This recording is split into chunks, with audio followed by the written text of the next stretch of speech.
Hey, good morning. Toby Barnett, Keller Williams here. Hey, in the continuation of the series of the purchase and sale, I want to touch on a form that's not common for just especially like your first time home buyers and stuff like that. It's Form 35F. It's the feasibility study form, feasibility addendum. And what the Form 35F allows a buyer to do when they put it in their purchase and sale is it's it allows them the opportunity to do additional research that may be outside the scope of like a home inspection and stuff like that to see if the property will meet their needs. A lot of times we see that when we're dealing with vacant land. Maybe there's a old structure on the property and people want to maybe tear it down and rebuild. They'll include a feasibility study. Or in the case where I'm at this morning is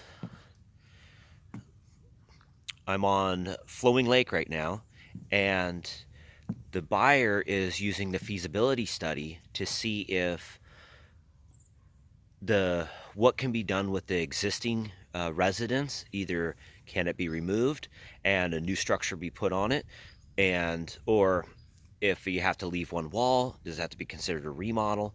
That way we can get uh, we're having an environmental impact company coming out this morning as well to then start measuring setbacks, look at floor plans. That way the buyer can take that information along with their builder to the county to see if this property is actually going to work and meet their needs as they want to rebuild or remodel. And so with like lakes in this case, we have to worry about setbacks because of how um, uh, structures and stuff like that can affect the lake itself. And Snohomish County is pretty particular when it comes to water protection, and especially when it like with rivers as well, when it has salmon bearing. So the feasibility study just allows above and beyond a buyer to do additional research to ascertain if the property will actually meet their needs and then move forward with their purchase. Now, there's also in that there's by default there's 10-day period.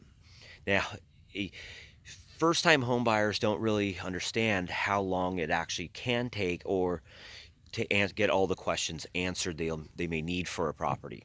And that's why you don't see like first time home buyers actually building or tearing down and rebuilding because it's so involved. Now, the buyer on this place has a builder she's worked with in the past. So there's a pre-existing relationship, and that builder knows exactly what he needs to ask the county so they can move forward. So we originally asked for a 30-day feasibility time frame, and that was countered. We got 14. So we're planning on trying to get this all wrapped up here in the next couple days. That way we can move on to closing, and the buyer can close on this Flowing Lake property. So that's what the feasibility study does. Just allows, and that could be like more so than just worrying about setbacks or building. It just gives additional time for the buyer to do any research they need to see if the property is going to suit their needs. So there's just a quick little touch on the feasibility study. Any questions, please leave them down in the comments below, and look forward to more videos. Thanks. Have a good morning.